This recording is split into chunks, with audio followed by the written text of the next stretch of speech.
একদিন আমরা তিনজন মিলে গেম খেলছিলাম। হঠাৎ আমার এক বন্ধু বলল, মামা একটা প্লেয়ার ইনভাইট দিয়ে নে। আমি বললাম আচ্ছা ঠিক আছে। আমি ওয়ার্ল্ড চ্যাটে গ্রুপ শেয়ার করলাম। কিছুক্ষণ পর একজন প্লেয়ার আমাদের গ্রুপে যোগ দিল। গ্রুপে এসে বলল, ভাই আমাকে কিক মারবেন না প্লিজ। আইডিতে ঢুকে দেখলাম তার আইডির লেভেল অনেক কম। আমার বন্ধু বলল, ওকে কিক মেরে দে। কিন্তু ছেলেটা আবারও অনুরোধ করলো, ভাই আমাকে কিক মারবেন না।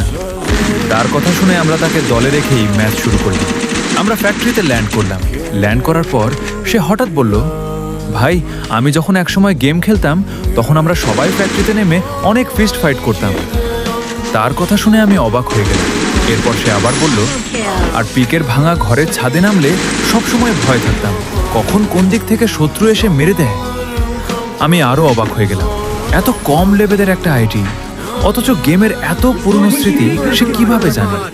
আমি তাকে জিজ্ঞেস করলাম, ভাই আপনি এত কিছু জানেন কিভাবে? সে একটু চুপ থেকে উত্তর দিল, ভাই আপনাদের মতো আমারও একদিন একটা বড় আইডি ছিল, কিন্তু কে বা কারা আমার আইডিটা হ্যাক করে নিয়ে গেছে। তারপর থেকে নতুন আইডি দিয়ে মাঝে মাঝে খেলি। আইডি ছোট হয়েছে কিন্তু স্মৃতিগুলো আজও আগের মতোই রয়ে গেছে। তার কথাগুলো শুনে আমার মনটা খারাপ হয়ে গেল। তখন বুঝলাম লেভেল দেখে কখনো একজন প্লেয়ারকে বিচার করা উচিত নয়।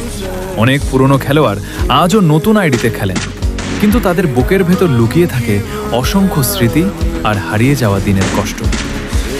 পুরনো সেই দিনগুলো হয়তো আর কখনো ফিরে আসবে না, কিন্তু স্মৃতিগুলো আজও আমাদের গেমের প্রতিটি ম্যাপে, প্রতিটি ল্যান্ডিংয়ে আর প্রতিটি ম্যাচে বেঁচে আছে। যদি আপনিও একজন ওল্ড প্লেয়ার হয়ে থাকেন তাহলে এই গল্পটা আপনার বন্ধুদের সঙ্গে শেয়ার করুন আর আমার ফেসবুক পেজটি ফলো করে পাশে থাকুন। আপনাদের ভালোবাসাই আমাকে আরও এমন গল্প লিখতে অনুপ্রাণিত করে।